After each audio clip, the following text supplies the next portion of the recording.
Pues vamos a comenzar, hermanos, y les voy a invitar a que por favor abran su Biblia en el capítulo número 24 del Evangelio de Lucas, porque voy a explicar los últimos versículos.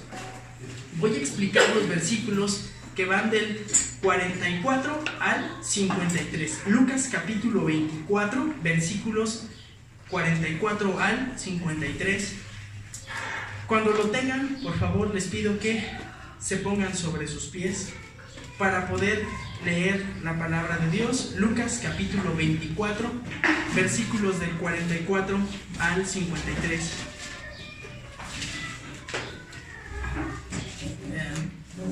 Si ya lo tienen, le invito a que me acompañen en la lectura. Tengo la Biblia de las Américas, así es que probablemente cambia ligeramente la versión. Dice: entonces les dijo: de esto era de lo que yo os hablaba cuando todavía estaba con vosotros, que era necesario que se cumplieran todas las cosas que sobre mí están escritas en la ley de Moisés, en los profetas y en los salmos. Entonces les abrió la mente para que comprendieran las escrituras, y les dijo: así está escrito, que era necesario que el Cristo padeciera y se levantara de entre los muertos al tercer día, y que en su nombre se predicara el arrepentimiento y el perdón de los pecados a todas las naciones, comenzando desde Jerusalén. Y vosotros sois testigos de estas cosas. Y mirad, yo enviaré la promesa de mi Padre sobre vosotros, pero debéis permanecer en la ciudad hasta que seáis investidos con poder de lo alto. Y los condujo fuera de la ciudad hasta Betania, y alzando sus manos los bendijo. Y aconteció que mientras los bendecía se alejaba de ellos, y ellos regresaron a Jerusalén con gran gozo. Estaban siempre en el templo alabando a Dios. Vamos a orar. Padre y Señor que estás en el cielo, agradecemos profundamente, Señor, la oportunidad que nos das de abrir tu palabra, Señor, para estudiarla. Agradecemos inmensamente que tenemos la libertad para reunirnos, Señor, públicamente, y poder confesar nuestra fe, y poder confesar que te necesitamos más que el aire, más que el agua, más que el alimento. Señor, tu palabra es vida. Te suplicamos que, Padre, tu palabra, Señor, en esta mañana sea aplicada a nuestros corazones, que tu Santo Espíritu, Señor, nos muestre, Señor, qué ha de ser necesario que modifiquemos, que nos dé aliento, que nos transforme, Señor, que nos haga personas, hijos tuyos útiles, Señor, para el extendimiento de tu reino al estudiarla. Transforma nuestros corazones y nuestras mentes. Y, Señor, permíteme únicamente ser fiel a tu palabra, permíteme ser únicamente, Señor, un instrumento por el cual se oye tu voz. Gracias, Padre, por tu amor. En el nombre precioso de Cristo Jesús oramos todo. Amén. Pues vamos a tomar nuestros lugares, y antes de iniciar, hermanos, pues creo que esto era antes, pero mejor lo hago de una vez. Pues dar la bienvenida. Hoy nos acompaña Gerson con su familia. Entonces, en verdad estamos... pues nos da mucho gusto que estén con nosotros. Como dice el pastor Santiago, es difícil darles la bienvenida porque ustedes nos reciben cada 8 días, pero sean bienvenidos.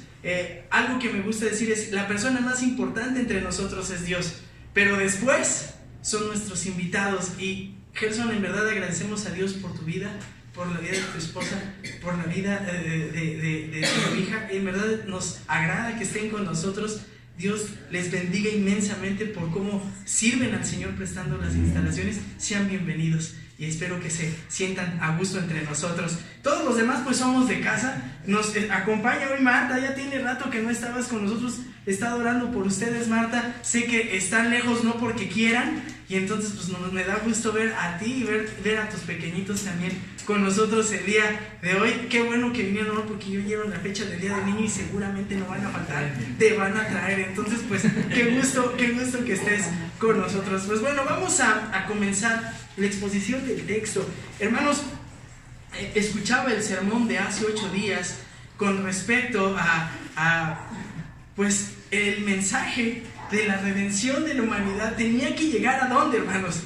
A todas las naciones. Así es que, buscando un texto que nos permitiera hilar aquello y recordando lo que sucedió en estos días, pues era muy sencillo ir a la resurrección de nuestro Señor Jesús. Había de opciones Hechos 1, pero lo expusimos hace un año más o menos, en mayo, era imposible retomarlo. Ya habíamos también estudiado Mateo 28, pero hoy vamos a ver lo que enseña el Evangelio de Lucas. El Evangelio de Lucas, ahí en el capítulo 24, versículos del 44 al 53. Y vamos a estudiar precisamente esos temas. Así puse mi cronómetro y vamos a comenzar. ¿De qué trata Lucas capítulo 24, versículos del 44 al 53? Bueno, en esta sección, en esta parte del Evangelio de Lucas, Lucas lo que va a hacer es relatar los últimos 2 encuentros de Jesús después de resucitado con sus apóstoles y las implicaciones que hay de ello. ¿Qué implicaciones da Lucas sobre la resurrección evidente, innegable de Cristo Jesús? Bueno, hay 3 implicaciones que son impresionantes en estos versículos del 44 al 53. Así es que si usted quiere un título y le sirve un título, usted tendría que anotar: consecuencias de la innegable resurrección de Cristo. Consecuencias de la innegable resurrección de Cristo. Vamos a ver 3 consecuencias. Entonces, esas son las que vamos a estudiar el día de hoy. Ahora, quiero yo ser muy prudente al decir lo siguiente: en nuestros días es atacada fervientemente, ferozmente, la resurrección de Cristo, pero en los primeros siglos no era así. Fue un hecho tan evidente, fue un hecho tan público, tan impactante, que no se podía negar. La resurrección de Cristo se empezó a combatir aproximadamente a principios del siglo III, es decir, en el año 190, casi inicios del año 200. Ahí fue atacada la resurrección, pero fue tan evidente la resurrección de Cristo Jesús que nadie la atacaba. Nadie la atacaba. ¿Se necesitaban cuántos testigos? 2 o 3 para que un evento fuese verdadero. Los apóstoles, ¿cuántos eran? 11. Lo vieron. Además, sabemos del testimonio de dos discípulos más, los discípulos que iban camino a Emaús, y después observamos que Cristo Jesús ascendió a los cielos con 500 personas, y cuando Pablo escribe a la iglesia de Corinto, le dicen: y algunos de ustedes estaban ahí presentes. Entonces imagínense, más de 500. No fue una psicosis colectiva, fue un hecho contundente. Bueno, y usted me puede decir: pero eran creyentes. Bueno, sí, pero también hubo soldados romanos, paganos y pagados, que estuvieron y fueron testigos y que cayeron como muertos al ver lo que aconteció. Es más, los fariseos lo supieron, porque fueron los primeros que recibieron el informe de los soldados. Así es que la resurrección está sumamente documentada y no es un hecho y no es un acto que se podía negar fácilmente. Así es que Lucas va a poner mucha atención. Ahora, ¿quién es este Lucas? Es un gentil de profesión médico, acompañante del apóstol Pablo en sus viajes misioneros, que escribe el Evangelio de Lucas con la intención de hacer un recuento histórico acerca de cómo nació Jesús, cómo vivió Jesús y cómo sirvió y cómo fue hasta su muerte. Así es que ponga atención, no era cualquier persona. Probablemente recibió, bueno, no sé si probablemente, pero sí sé que recibió estudios de médico, recibió educación, es uno de los escritores que utilizan el mejor griego. Entonces era una persona estudiada, y usted lo observa en cómo organiza la información de Lucas. Por tal razón, cuando Lucas está narrando la resurrección, está hablando como un contundente hecho histórico, porque cuando él narra el nacimiento de Cristo Jesús, lo relaciona con un gobernante, ¿qué? Histórico. Así es que cuando usted lee, no puede dejar esos cabos sueltos. Debe de comprender que Lucas está dando bases históricas para decir: ¿Cristo Jesús qué? Cristo Jesús resucitó. Ahora, si esa resurrección sucedió, tiene una implicación para nuestras vidas. Ahora, usted observa que en el verso 44 dice: entonces les dijo. Bueno, orden. No podemos empezar tan rápido como yo quisiera, pero sí quiero comentarle que voy a ser muy breve al mencionar lo siguiente. Cuando Pablo se encuentra con Lucas y lo lleva de viaje misionero, él después entra a la cárcel. Y es aproximadamente en ese año, entre el año 60 y 61, que Lucas escribe este texto. Muy probablemente él estaba en la cárcel cuando él estaba esperando, estaba en la cárcel cuando él escribe Lucas. Y usted va a observar que Hechos es la continuación del libro de Lucas. Si es que ahí entendemos cómo se extiende la iglesia. Ahora, sin quererme detener más, lo que es evidente y es contundente es que la Biblia está llena de pruebas evidentes de que la resurrección es un hecho cierto. Y a veces nos enredamos y uno pudiese pensar que hay contradicción, lo cual no es. Solamente es organizar estos textos. Lo que le puedo decir es lo siguiente. Le voy a ordenar cómo se presentaron, cómo fueron los hechos cuando resucitó nuestro Señor. El Señor Jesús es sepultado, ¿ok? Después del viernes. Y primeramente se va a aparecer a las mujeres que visitan la tumba. Llegan y ven que la piedra ha sido removida, una piedra enorme, una piedra colosal. Después, las mujeres llegan y encuentran la tumba vacía. Y Pedro y Juan salen corriendo. ¿Por informe de quién? De Magdalena, que ya no está el Señor, y llegan corriendo. Y cuando llegan ahí, ven que está todo vacío. Y en ese inter, Magdalena va a otro lugar y ahí se le aparece. Después se le va a aparecer a las demás mujeres. Después los soldados van y dan su informe a las autoridades. Y posteriormente lo que sucede es que vemos a dos hombres caminando hacia Emaús. Se encuentran al Señor Jesús, no lo reconocen. Ahora les abren los ojos y estos, aunque es de noche, dicen: regresemos a contarle a los demás. Regresan y se encuentran con algo que se les apareció a los 11. Y cuando ya se les aparece a los 11, suceden que pasa una semana más. Y cuando pasa este tiempo más, se presenta ¿a quién? A Tomás. En especial se presentó el Señor para no dejar que Tomás se volviera un incrédulo. Y entonces vemos que después se aparece en Juan capítulo 21, cuando aquellos hombres se van a pescar. Después se aparece a los 11 en Galilea. Y por último, son estos dos eventos. Así es que estos dos eventos, el único que los cita, ¿quién es? Es Lucas. Estos dos son los únicos eventos que cita Lucas.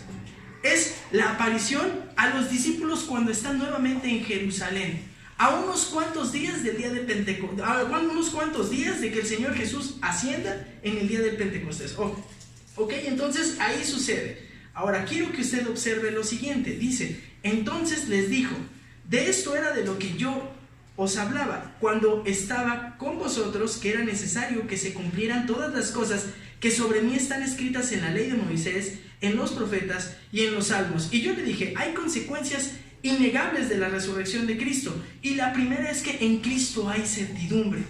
¿Por qué Cristo resucitó? Bueno, porque en Cristo hay certidumbre. ¿Certidumbre de qué? Bueno, hay certidumbre de que las Escrituras fueron contundentes.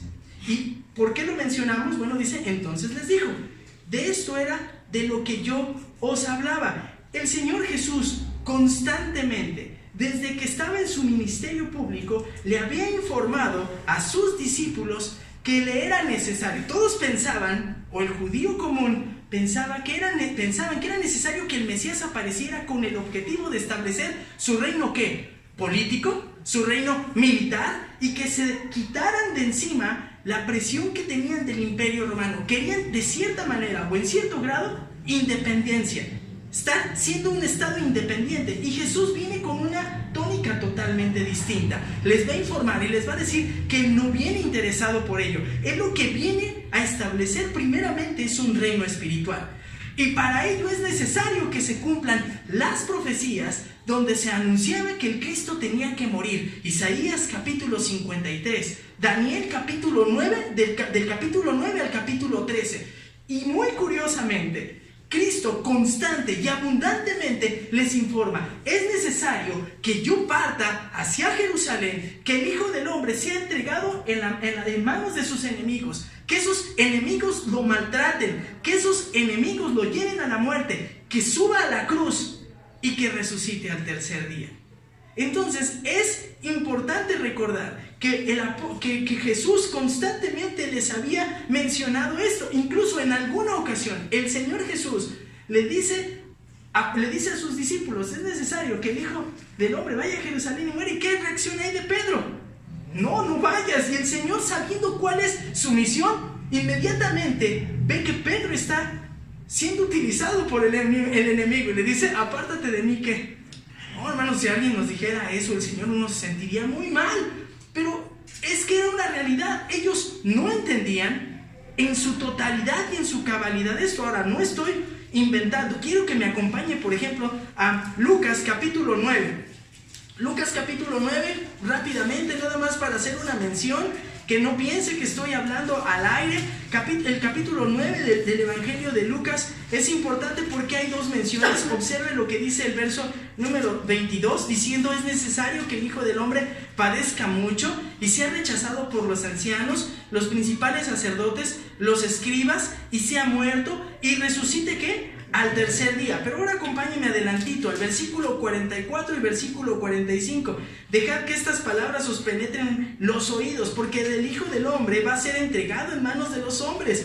Pero ellos no comprendían estas palabras, que les estaban veladas para que no las percibieran, y temían preguntarle acerca de ellas. Algo impresionante. El Señor era muy claro y les decía: es necesario que yo vaya y muera. ¿Hay alguna parte de eso que no se puede entender? Pero no lo entendían. Era complicado. Ahora, tenga compasión de ellos. Tenga algo de compasión de ellos. Le voy a dar un adelanto, pero quiero que usted vea el verso 45. Entonces, les abrió la mente, ¿para qué? Para que comprendieran las Escrituras. Bueno, vamos por partes. Entonces, el Señor Jesús constantemente les decía a estos hombres que es necesario que yo vaya y padezca. Esto se los había dicho. Entonces les dijo: de esto era lo que yo les hablaba. ¿De esto qué? Ya sufrí la muerte. Fui martirizado como nadie. Fui tratado injustamente. Entregué mi espíritu. Consumado es. Estuvo totalmente muerto. Fui sepultado. Y recibieron señal del profeta Jonás. Al tercer día resucité. Y nada de esto entendieron. Nada de esto entendieron. Era de lo que yo les hablaba, que era necesario que yo muriera y que después me levantara entre los muertos y presentarme así como hoy estoy delante de ustedes. ¿Cuántas ocasiones les relaté que se presentó el Señor Jesús resucitado? Y les dice: aquí estoy. Esto era lo que yo les decía que tenía que suceder. Asombroso. Y después el Señor Jesús va a decir: cuando todavía estaba con vosotros, era lo que les hablaba, que era necesario que se cumplieran todas las cosas sobre mí, que están escritas ¿en dónde? En la ley de Moisés, en los profetas y en los salmos. Así es que el Señor Jesús, de manera magistral, resume todo el Antiguo Testamento.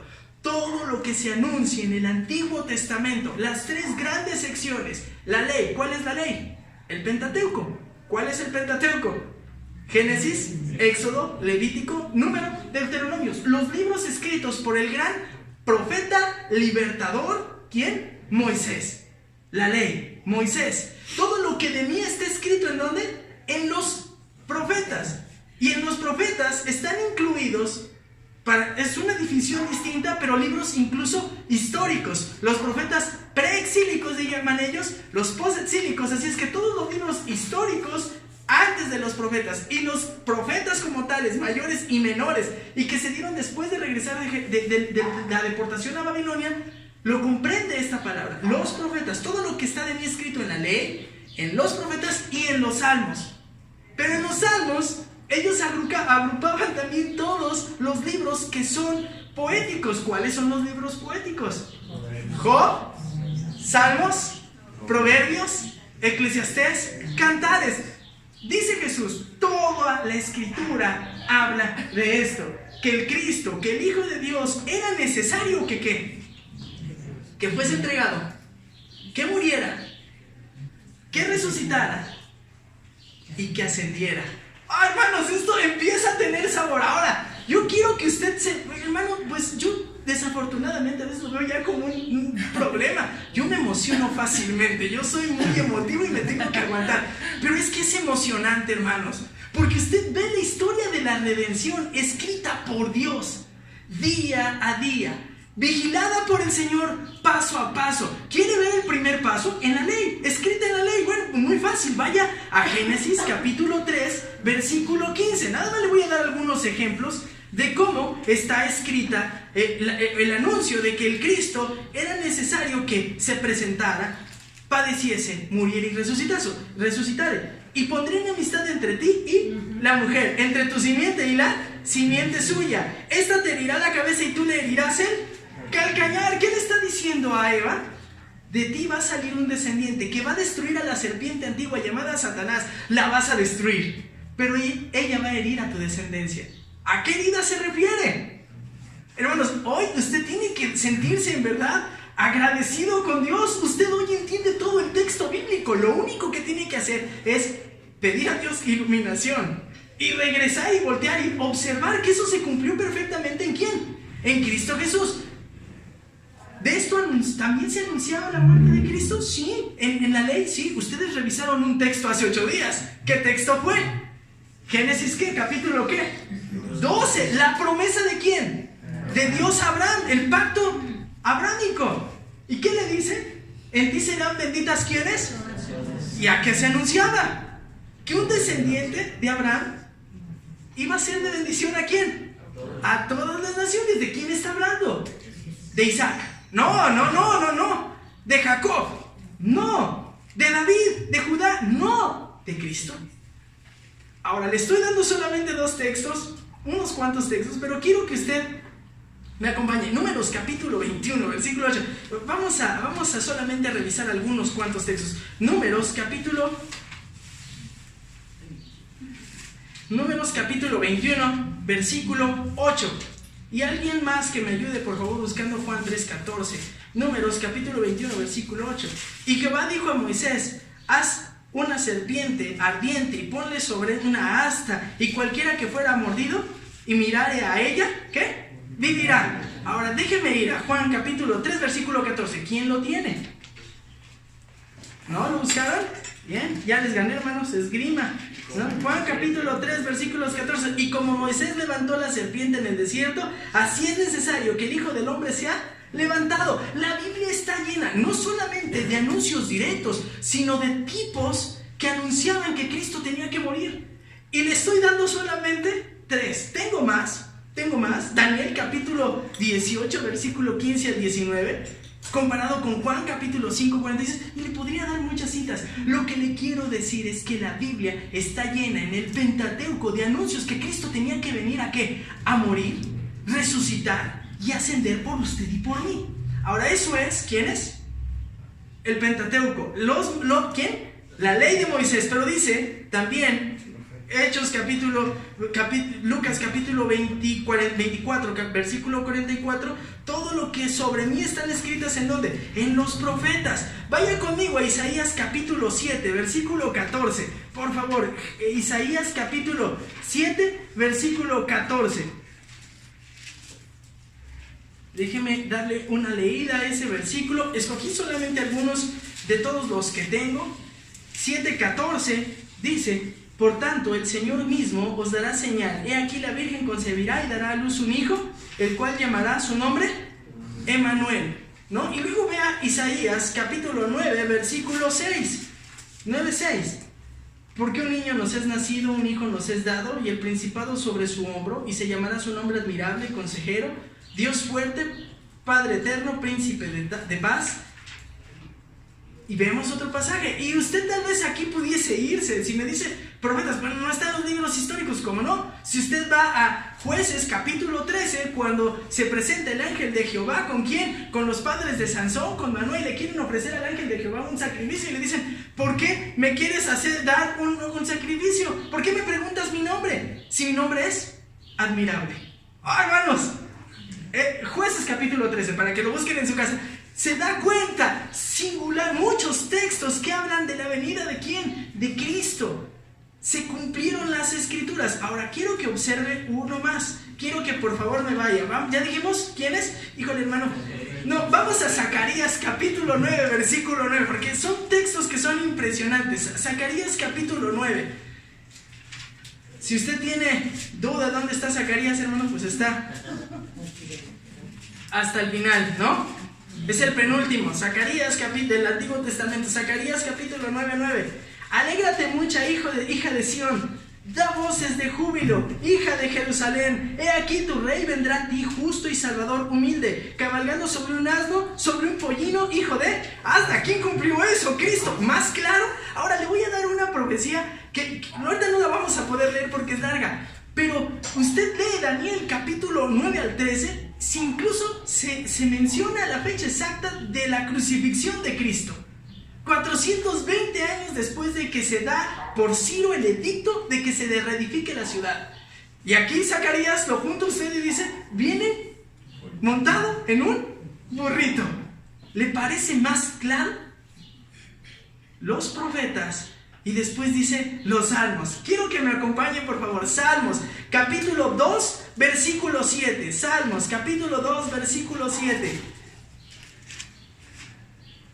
Salmos, capítulo 2, versículo 7. Unos cuantos, hermanos, no todos, porque si no, no saldríamos de aquí. Aquí nos podríamos pasar todo el día y no es la intención. Pero quiero que me acompañe. Salmo 2, 7 y después va a buscar Hechos, capítulo 13, versículo 13. Hechos capítulo 13, versículo 13, lo va a buscar ahí conmigo, por favor.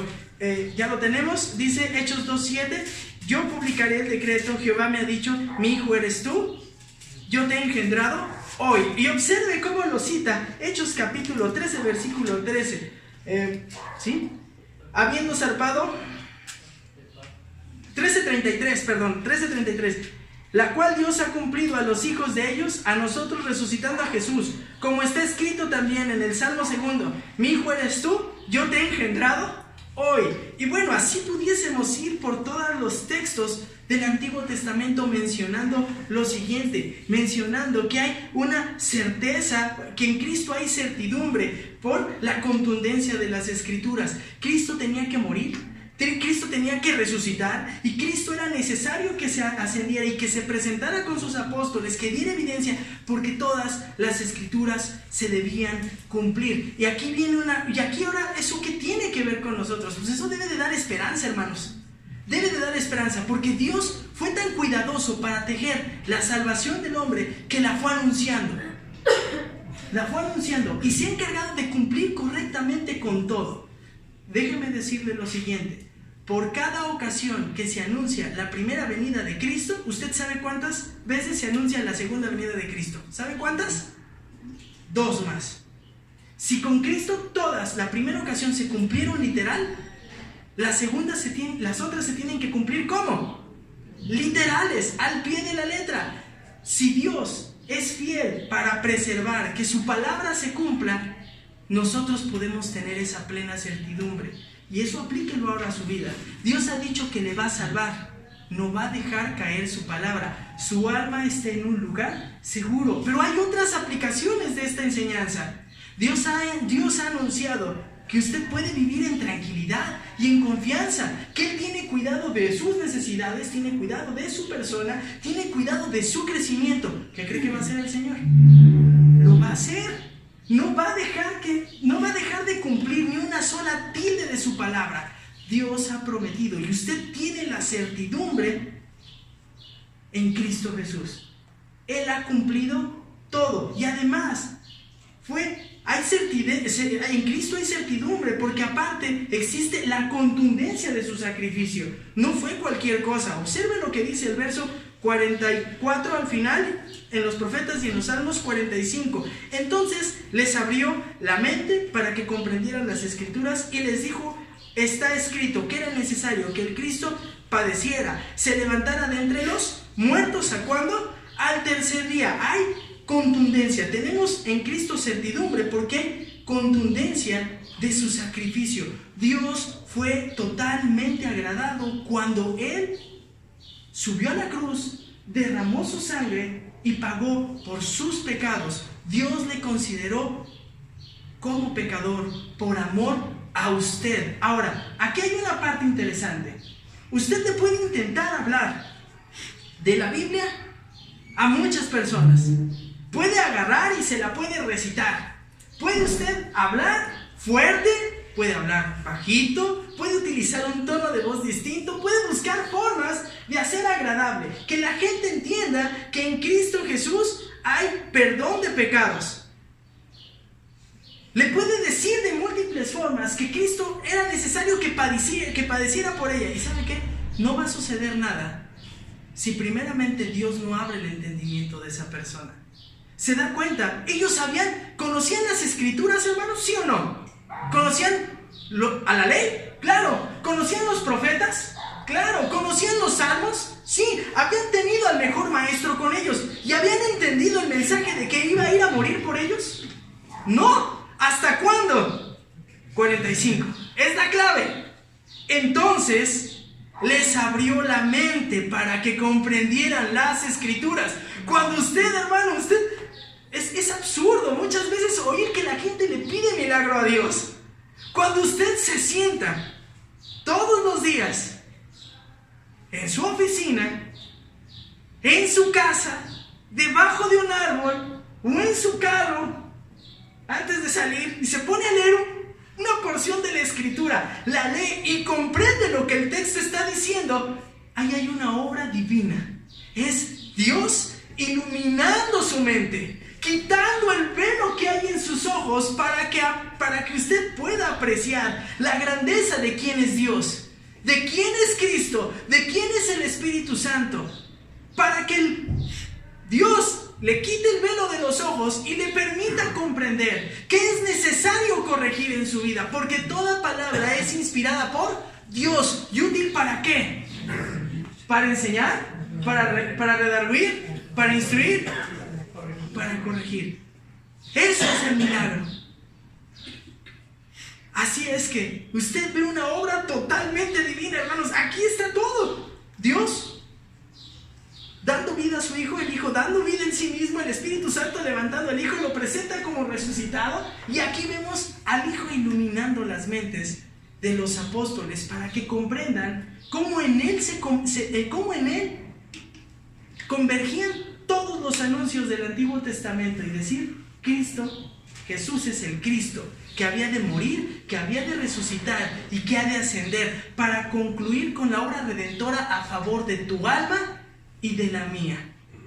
¿Cómo sabemos, hermanos? ¿Cómo sabemos esto? Observen lo que va a decir. Y les dijo: así está escrito, que era necesario que el Cristo padeciera y se levantara de entre los muertos al tercer día. Quiero que usted observe algo.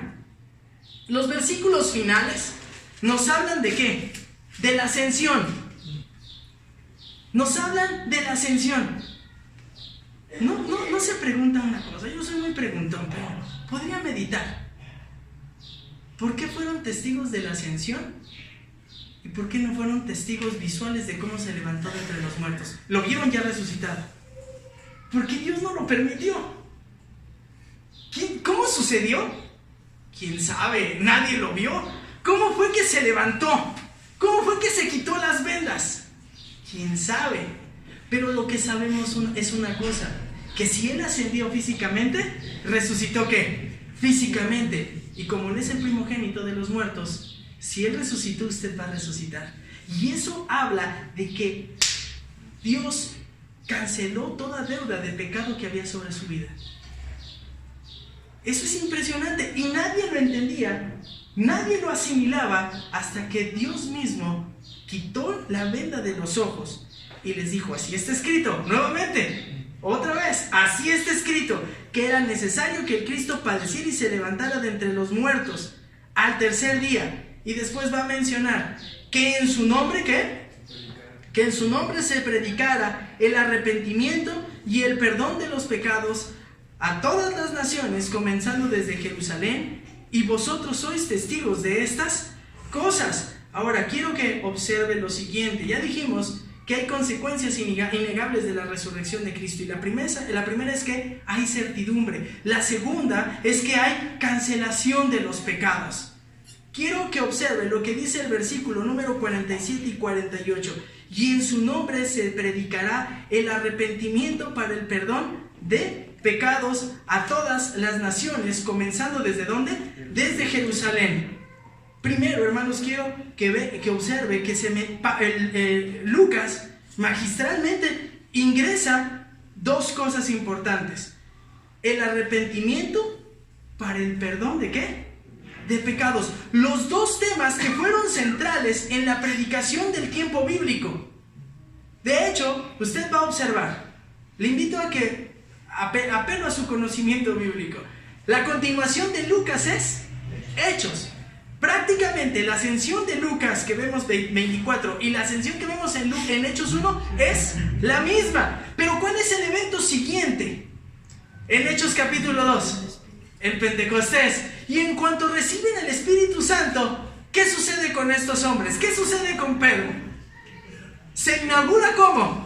Predicando. ¿Y qué les dice? Es necesario que ¿qué? Que se arrepientan, porque ustedes asesinaron al descendiente de David, al Cristo. Es necesario que ustedes se arrepientan. Observen, en ningún momento en la historia de la humanidad, más que recientemente, hay un intento porque nosotros como cristianos no lleguemos con la gente y le digamos, quieren que hagamos más light el mensaje y que le digamos a la gente, no estás tan mal, mira, no es tan grave lo que haces, pero Dios te puede dar un propósito para tu vida. No es cierto.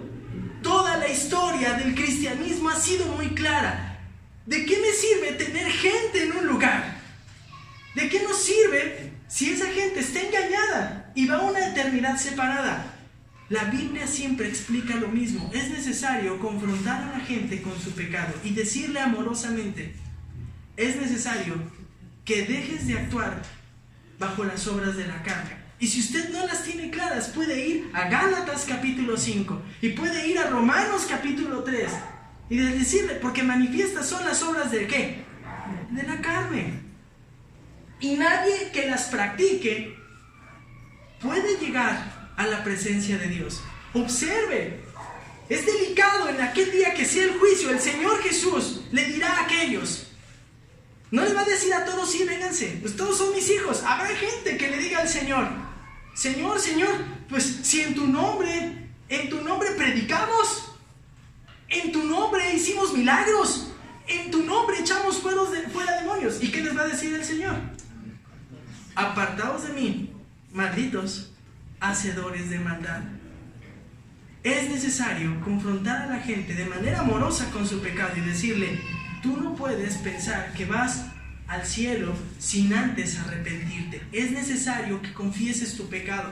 Eso es una verdadera muestra de amor, porque usted está apelando a lo más trascendente de su vida, su alma, que tiene una recompensa o un juicio eterno, al arrepentimiento y decirles, y sabes, no puedes hacer nada tú, no puedes hacer nada, porque en Cristo es donde existe el perdón ¿de qué? De pecados, porque su sacrificio fue perfecto, único. Se subió una sola vez a la cruz, derramó la sangre por tus pecados, y toda la ira que estaba sobre ti de parte de Dios fue puesta sobre Cristo. Cristo lo hizo por ti. No hay mayor muestra de amor que Cristo haya subido a la cruz por ti y por mí. Y eso es lo que necesitamos seguir predicando fielmente. ¿Es fácil, hermanos? No, no es fácil. No es fácil. ¿Y por qué lo hacemos? Si es un mensaje que causa rechazo, que causa encono, que causa que nos hagan daño. Porque sabemos que es verdad. Y sabemos que en Cristo hay cancelación de pecados y mi vida es totalmente distinta. Los apóstoles estuvieron dispuestos a dar su vida por ese mensaje. Los padres de la iglesia estuvieron dispuestos a dar su vida por causa de ese mensaje. Y cristianos a lo largo de la historia han estado dispuestos a morir por esa verdad. Y yo estoy seguro que usted podría, o espero esté dispuesto a dar su vida por decir, si Cristo me cambió cuando le pedí que perdonara mis pecados, cuando me transformó y puso en mí arrepentimiento genuino, y no soy el mismo. No soy el mismo. Y que eso se vea respaldado. Hermano, ¿por qué lo hacemos? Hay certidumbre, sí, pero también es innegable la resurrección de Cristo. Porque usted es uno distinto. Porque ha habido cancelación de pecado sobre su vida. Ahora, observe el amor de Dios. Quiero que observe lo siguiente. Es lo único que es lo que tenían que hacer los discípulos. Pero observe que en su nombre se predicará el arrepentimiento del perdón de los pecados. ¿A dónde? A todas las naciones, comenzando desde Jerusalén. Pero quiero que aprecie lo siguiente. ¿Por qué desde Jerusalén? ¿Por qué tenían que empezar en Jerusalén? Bueno, muy sencillo. Porque así estaba escrito. La salvación tenía que llegar por medio de ¿quién? Por medio de los judíos. ¿A quién se les tenía que predicar inicialmente? los profetas lo anunciaron así. Y esto es consecuente con Hechos, capítulo 1, versículo 8. ¿Qué dice capítulo 1, 8 del libro de los Hechos? Y me serán testigos en Jerusalén, Judea, Samaria y hasta lo último, ¿de qué? De la tierra. Pero no vaya tan rápido, porque también esto es una muestra de amor, de misericordia y de gracia de parte de Dios. ¿Por qué razón? Vea el amor desenfrenado, desesperado de parte de Dios. Ese corazón enorme. ¿Quién lo despreció? ¿Quién asesinó al que enviaba? ¿A quiénes asesinaban a los profetas enviados? ¿A quién asesinaron? A Dios, a Cristo. ¿No es una muestra de bondad, de amor, de misericordia, que a ellos fueran a los primeros que se les predicara? Oiga, hermano, aplíquelo. ¿No sería una muestra de amor, de misericordia, que por los primeros que debiésemos orar por la salvación sean por aquellos que nos hacen daño a causa de lo que creemos? Que cuando lo rechacen y le digan, pues ya ni nos dicen aleluya, ahora nos dicen, eres un retrógrado conservador, ¿no? O nos dicen cosas peores, es un cerrado. ¿Cómo es posible? Vives en el medievo, en el obscurantismo. Se van duro. ¿O no le ha tocado? Pues lo primero que tendría que hacer es orar por ellos, porque Dios tuvo la misericordia de primero predicarle a ellos. No dijo, pues váyanse de aquí. No quisieron, ¿no? Mataron a mi hijo, váyanse a predicar a partir de Samaria. No. Y me serán testigos. ¿En dónde? Jerusalén. Y después en Judea. Y después en Samaria. Y después hasta lo último de la tierra. Hermanos, este es un corazón de bondad, de amor, de parte de Dios enorme. Y esto es funcional para nuestras vidas. ¿Qué tenemos que hacer? Ser igual de compasivos que Dios. Y orar por aquellos que nos rechazan a causa de nuestra fe. Y debemos de ser valientes para seguir predicando lo mismo. Usted no daría su vida por algo que no es una realidad en su vida. Y yo espero que haga tan suyo el evangelio, el arrepentimiento y el perdón de pecados en su vida, que diga, yo estoy dispuesto a morir por esta verdad y la voy a predicar. Ahora, como todo, es una obra que divina. ¿Quién tiene que hacerlo? ¿Quién tiene que iluminar la mente de aquel que escucha? Dios. ¿Qué tiene que hacer? Pida a Dios, ruegue a Dios, suplique a Dios. Quiero invitarlo a una cosa. Recuerde, estos hombres van a salir a despedir al Señor Jesús ascender y verlo ascender en los cielos. ¿Y qué va a suceder con ellos? Van a regresar contentos. ¿Y qué es lo que van a regresar a hacer? A ser obedientes, a esperar la promesa del Espíritu Santo. Y mientras eso pasaba, ¿qué hacían? Oraban y oraban y oraban. Y entonces Dios los usaba. ¿Quiere ser usado por Dios? Usted no puede ser más usado por Dios que el tiempo que pasa en oración. No puede ser más usado por Dios que el tiempo que pasa en oración. Ingénieselas. Vaya de camino orando. De ese tiempo para irse a orar a lugares específicos, hágalo. Después nos va a decir el texto, verso 48. ¿Y vosotros sois testigos de qué? De estas cosas. Y vosotros sois testigos de estas cosas. Así es que ahora quiero, antes de ir a esa parte, dice, ¿a todas dónde? A todas las naciones. Hermano, yo aquí no hay más que decir. Tenía que empezar ¿en dónde? En Jerusalén, pero el plan era que llegara un día el mensaje ¿a dónde? A México. Y usted está contemplado. No es necesario que se convierta en judío. No es necesario que se ponga túnica, que respete el sábado. No, no es así. El mensaje del arrepentimiento y perdón de pecados iba a llegar un día a este lugar. Y usted tiene esa dicha, hermano. Usted puede ver dos cosas. Puede apreciar, usted sabe que me encanta la historia, ¿no? Usted puede ver como un dato histórico.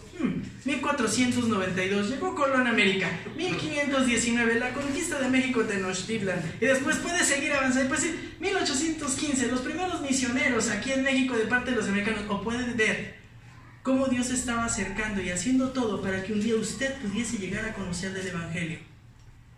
Y usted puede terminar dando gracias y decir: Dios, te doy gracias porque no viví en el tiempo de los aztecas. Porque tu revelación general era necesaria era suficiente para condenarme. Había un Dios único y verdadero que no lo adoraban. Un Dios único y verdadero que tenía el dominio para controlar y hacer girar todo el mundo. Pero que el hombre en su necedad y en su obstinación decidió desobedecerle. Y pude irme condenado. O usted puede decir: te doy gracias porque me has permitido vivir en una época en donde puedo acercarme a leer la palabra de Dios.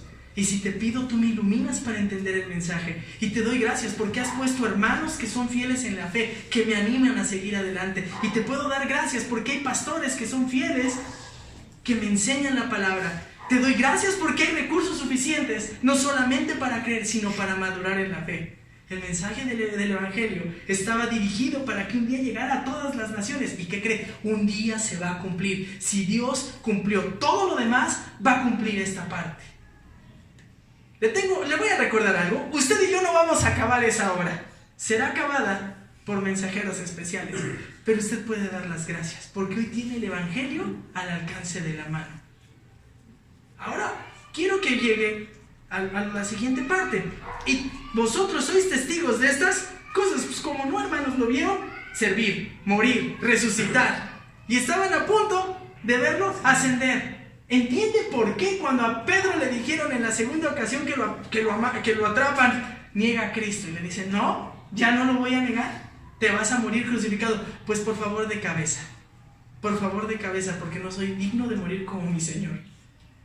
Y usted ve hacia Pablo, sirviendo hasta el final de sus vidas y diciendo: ya quiero partir, pero es provechoso que me quede aquí para la edificación y para que siga predicando el Evangelio. Es más, estoy en la cárcel y ya no me alcanza el pretorio, ya les prediqué a todos, soy testigo.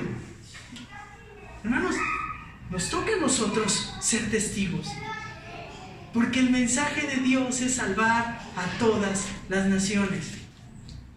Y mirad, yo enviaré la promesa de mi Padre sobre vosotros, pero debéis permanecer en la ciudad hasta que seáis vestidos con poder de lo alto. Y les condujo fuera de la ciudad hasta Betania, y alzando sus manos los bendijo. Y aconteció que mientras los bendecía, se alejaba de ellos, y ellos regresaron a Jerusalén con gran gozo, y estaban siempre en el templo alabando a Dios. Consecuencias innegables de la resurrección de Cristo. Bueno, que en Cristo hay certidumbre, que hay cancelación de pecados, pero también que hay certeza. ¿Certeza de qué? Certeza de que seremos capacitados para llevar una vida como a Dios le agrada. Cristo no solamente murió por usted y por mí en la cruz. Mire, si hubiera hecho eso, hubiese sido insuficiente. Porque a la primera que hubiese cancelado nuestros pecados y tener un saldo limpio, usted lo hubiera echado a perder. Sale de aquí y lo echa a perder. Sin embargo, observe, esto es precioso. Dios nos demanda obediencia y no es un Dios injusto. ¿Está de acuerdo? Dios no puede ser injusto. Dios no puede ser malo. No es un ser malvado que está apartado atrás diciendo: les voy a hacer infeliz la vida. No, Dios demanda una obediencia y que le sigamos fielmente. ¿Y qué cree? Nos ha dado todo lo necesario para hacerlo. Y mirad, yo enviaré la promesa de mi Padre sobre vosotros para que permanezcan. Por eso debéis permanecer en la ciudad hasta que seáis investidos. ¿Con quién? Con el Espíritu Santo. ¿Cuál es la promesa? ¿La venida de quién? Del Espíritu Santo. Y hermanos, esto es precioso. Observe lo que dice Juan capítulo 14. Vamos a Juan 14, por favor, acompáñenme tantito ahí. Juan 14. Denme oportunidad porque Juan capítulo 14, para concluir, estamos por terminar.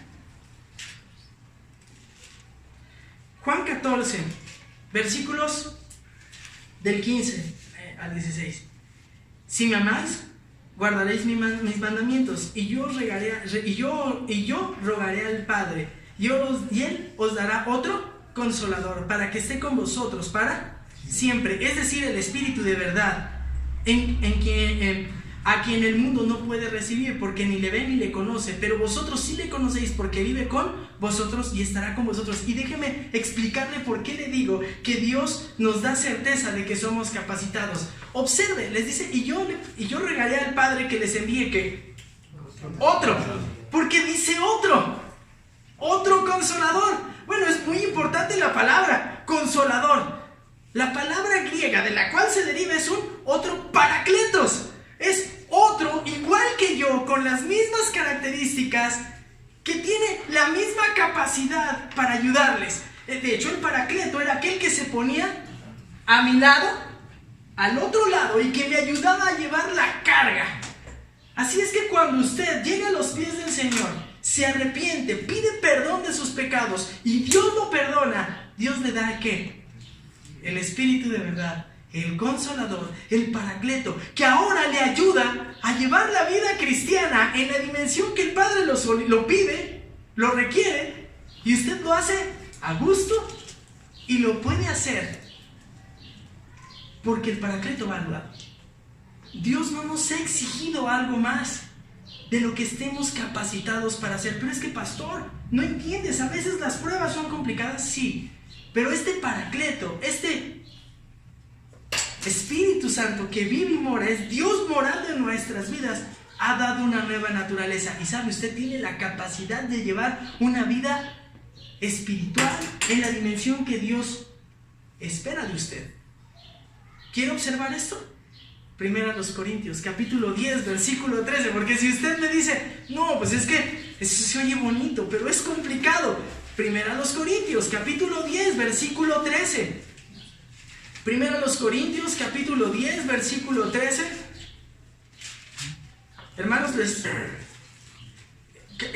Primera a los Corintios, capítulo 10, versículo 13. No os ha sobrevenido ninguna tentación que no sea común a los hombres, y fiel es Dios que no os permitirá ser tentados más allá de lo que podéis, sino que con la tentación proveerá también la vía de escape, a fin de que podáis ¿qué?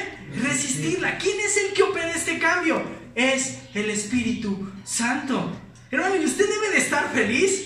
La muerte de Cristo, la resurrección de Cristo, la ascensión de Cristo nos dan certidumbre, nos dan cancelación de pecados, pero también nos dan certeza de que podemos vivir espiritualmente a la estatura que Dios desea. Usted no está abandonado, no le están exigiendo algo que no pueda hacer, pero también, hermanos, nos da la certeza de algo más, de que seremos completados. El Espíritu Santo solamente ha iniciado una parte del proceso, y yo quiero que usted observe y vea hacia dónde vamos. Les dice, es necesario que se queden, ¿en dónde? En Jerusalén, hasta que sean investidos con el poder de lo alto. Y sabemos por el libro de los Hechos que así sucedió. ¿Qué pasó? Se quedaron ahí, esperaron, y en el día del Pentecostés, ¿qué sucedió? El Espíritu Santo descendió y habituó permanentemente ¿sobre quién? Sobre los apóstoles. Hecho que sucede también ¿en dónde? En la vida de los creyentes. Hechos es un libro histórico que narra eventos históricos y únicos, pero a partir de ahí, todos aquellos que hemos creído, recibimos al Espíritu Santo en el día en que nos acercamos y arrepentimos a Dios, y nos da la misma capacidad de servir, nos da la misma capacidad de ¿qué? De vivir.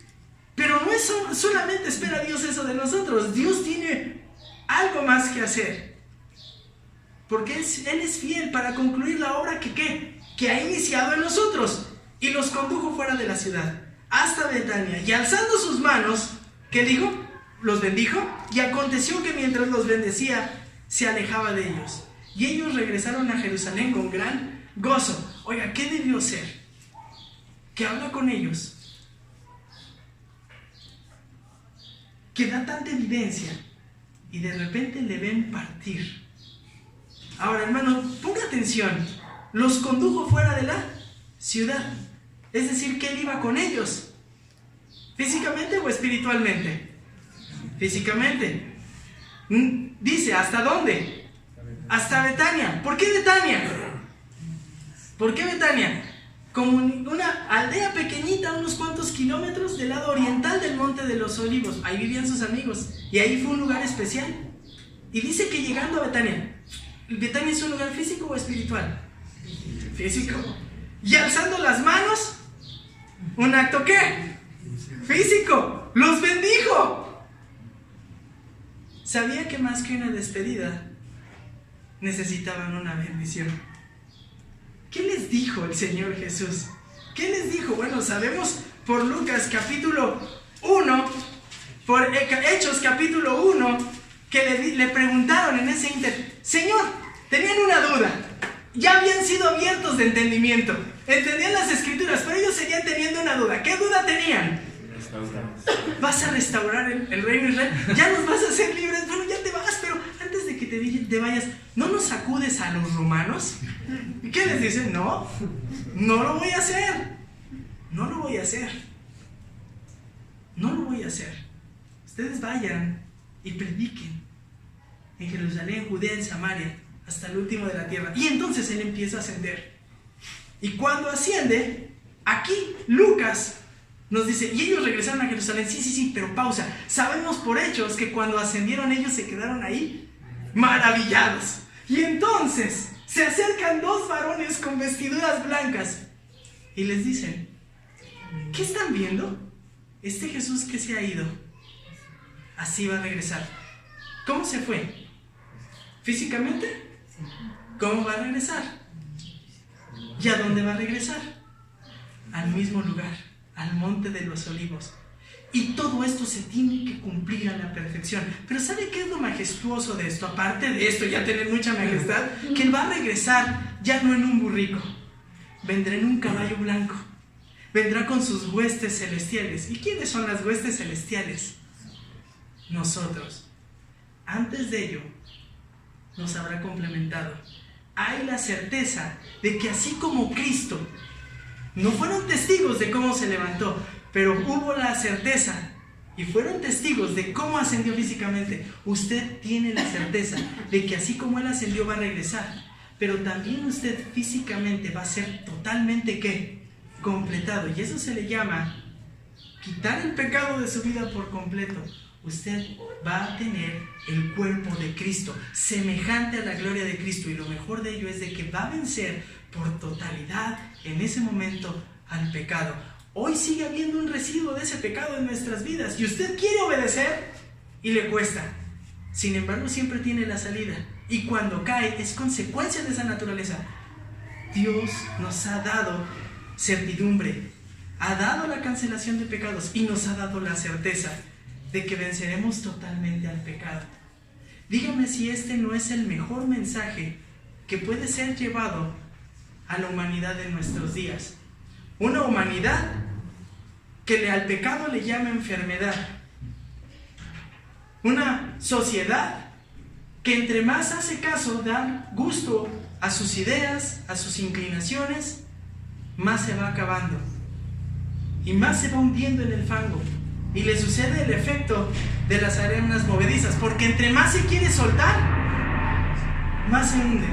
El único que puede remediar esto es el Cristo, quien fue anunciado por la ley, por los profetas y por los salmos, que fue y convergieron esas profecías en Cristo Jesús, quien subió a una cruz y murió por sus pecados y que demanda arrepentimiento, y que ha sido tan fiel, para dar certeza de que en esta vida ya puede vencer al pecado y que un día lo complementará, desarraigando el pecado totalmente de su vida, dándole un cuerpo nuevo. Se da cuenta por qué cuando los discípulos les decían, cuando a los discípulos los perseguían y decían: niega a Cristo o te mueres, ellos decían: gustoso muero. Solamente de los 11 apóstoles, 11 más Pablo, 12, ¿no? Solo uno murió en la cama, de viejito, Juan. Los demás murieron como mártires. ¿Cómo no iban a morir como mártires si vieron a Cristo andar entre ellos? ¿Cómo no iban a morir como mártires si vieron morir a Cristo? ¿Cómo no iban a morir como mártires si lo vieron resucitado? ¿Cómo no iban a morir como mártires si le vieron ascender?